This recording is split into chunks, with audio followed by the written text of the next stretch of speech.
Chapter 1: The Black Sheep. I guess every family has a scapegoat, but in mine, that role was carved into my skin like a birthmark I could never erase. My sister, Emily, was the golden child, the favorite, the one whose mistakes were brushed off as just being young or a misunderstanding. I was the opposite. Every misstep, every accident, every broken glass or missing dollar bill somehow always landed on me. When I was little, I thought it was just bad luck. Maybe I was clumsy. Maybe I really did forget to put things back or close the door. But by the time I was 10, I realized it wasn't me.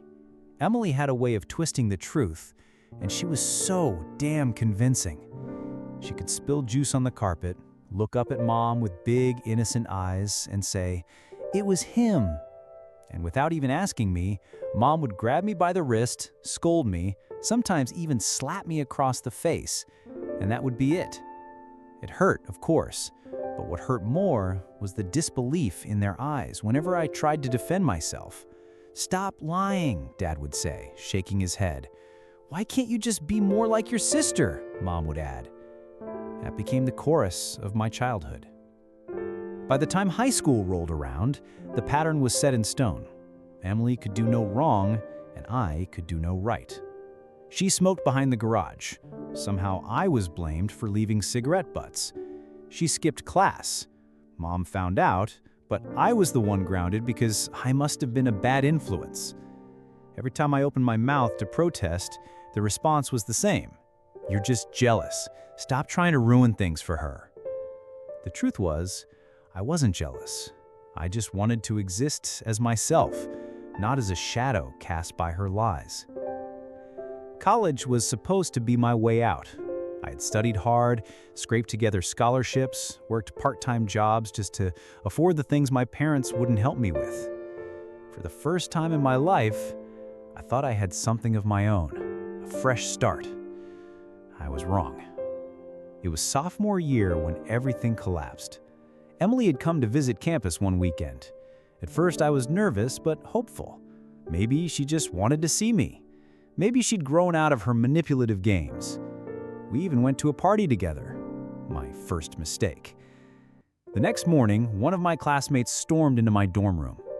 "Where the hell is my phone?" he demanded. I blinked at him, confused. "What are you talking about?" "Don't play dumb.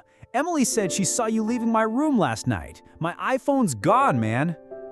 My stomach dropped. I hadn't even stepped foot in his room. But when the resident assistant came around later, Emily was already sitting there with wide, watery eyes, telling them she saw me snooping where I didn't belong. I tried to fight it. I begged them to check security cameras, to look through my things, to search me if they had to. But the phone was found stuffed inside my backpack in a pocket I never used. My hands shook as I stared at it. I knew she had planted it. It was her signature move, only this time the stakes were higher. The administration didn't care about my pleas. "We have a zero-tolerance policy. Theft was a serious violation." My scholarships were revoked. I was expelled. When I went home, desperate for at least some support, I found none. My parents didn't even let me explain. "How could you do this to us?" my mother cried. "We don't want to see you anymore," my father said, voice cold as stone. "You're no longer welcome in this house." That night, I packed a small bag and left with nothing but my clothes, a few books, and the weight of betrayal pressing down on me. The next few months were hell. I crashed on a friend's couch until I wore out my welcome.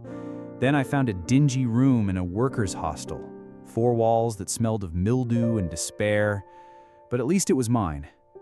I picked up shifts wherever I could, unloading trucks at dawn, waiting tables until midnight, cleaning offices when everyone else was asleep.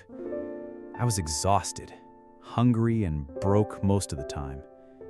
But slowly, something shifted inside me. I wasn't doing this for my parents. I wasn't doing this to prove Emily wrong. I was doing it for me. For the boy who'd been silenced, blamed, and cast out. I remembered the passion I once had for computers back in high school. coding late at night, teaching myself little tricks online, dreaming of building something that was mine. So I saved every spare dollar, bought a used laptop with a cracked screen, and started learning again. Free tutorials, forums, open source projects, I devoured them all. It wasn't easy. I'd work 12 hours a day, then come home to sit in front of that battered laptop until my eyes burned. But it was worth it. After a year, I landed a small freelance project, then another, then a bigger one. My reputation grew. Clients started coming to me instead of the other way around. By the time I turned 24, I had a steady job in a mid-sized tech company. Nothing flashy, but the paycheck was more than I ever thought I'd earn. I rented a decent apartment. No mildew, no peeling paint, just peace. I even bought a used car. For the first time in my life, I felt proud. I wasn't the screw-up, the liar, the disappointment. I was a man who had built himself from nothing. But underneath the success, a scar remained. Every time I thought about my family, about Emily, about the night I was thrown out like trash, the wound reopened. I told myself I was over it, but deep down, I knew I wasn't. And that scar was about to be ripped wide open again. Chapter 2: The Reckoning. It had been years since I'd spoken to my family. At first, I thought maybe they would call, maybe they would regret casting me out, but silence stretched into months, and months into years. Eventually, I stopped expecting anything at all. I built my life without them. My apartment became my sanctuary. My work gave me purpose. I had friends now, real ones who knew me for who I was, not the villain my parents had painted me to be. Sometimes, late at night, I would wonder if they ever thought about me, if they missed me. But then I'd remember the look in my father's eyes the day he said I wasn't welcome anymore, and I'd remind myself I didn't need them. And then, one Tuesday afternoon, everything changed. I was in the middle of debugging some code at work when my phone buzzed. It was an unfamiliar number, but something told me to pick up. Hello? There was silence for a moment, then a hesitant voice. It's Mom. I froze. My throat tightened. I hadn't heard her voice in almost 5 years. There's been trouble, she said, her tone trembling. The police, they came to the house. They searched everything. I didn't know what to say. My mind raced. Why are you calling me? I asked, suspicion already crawling up my spine. Her voice broke. It's Emily. She's in serious trouble. They think she's been running some kind of credit card scheme, fraud. But she told them it was you. The words hit me like a punch. For a moment, I actually laughed. A bitter, hollow sound. Of course she did, I said. Of course. She said you hacked accounts, that you set her up, that you... Mom stopped, as if choking on her own words. The police want to talk to you. I closed my eyes, letting the old rage bubble up. Here we were again, years later, and Emily hadn't changed. She was still trying to bury me to save herself. But this time, I wasn't a helpless kid. When the detectives came to my apartment, I opened the door calmly. My home was spotless, my records airtight. I showed them my tax forms, my pay stubs, my work contracts. I gave them access to my company's HR department, who confirmed I'd been at work during the time she claimed I was hacking. Everything about me was clean, transparent. The lead detective nodded slowly, flipping through the paperwork. You're not our guy, but your sister, she's in deep, real deep. And just like that, The storm that had haunted me my whole life finally broke.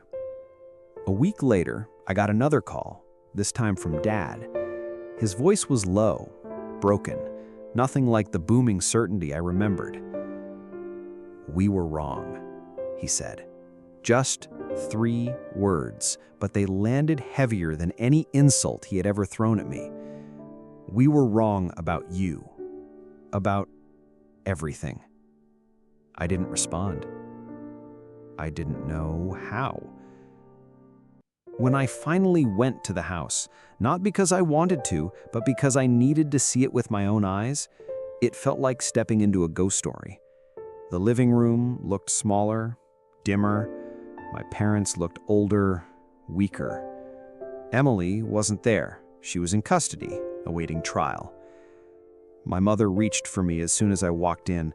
"I'm so sorry," she whispered, tears streaming down her face. "We should have believed you all those years, all those times." She cracked. "We failed you." For a moment, I almost let myself sink into it, the apology I dreamed of hearing my whole life. But when I looked at them, I didn't feel the relief I thought I would. I felt empty. "You didn't just fail me," I said quietly. "You abandoned me. You chose to believe lies over your own son. And now, when the truth is too loud to ignore, suddenly I'm worth listening to?" They didn't answer. They just sat there, drowning in shame. I left not long after. I didn't yell. I didn't forgive. I just walked out the same way I had years ago. Only this time, I wasn't broken. That night, lying in bed, I thought about everything. About Emily, about my parents, about the boy I used to be. And for the first time in my life, I realized I was free. Free from their judgment, their blame, their shadows. They had lost me long ago, and now I was finally okay with that.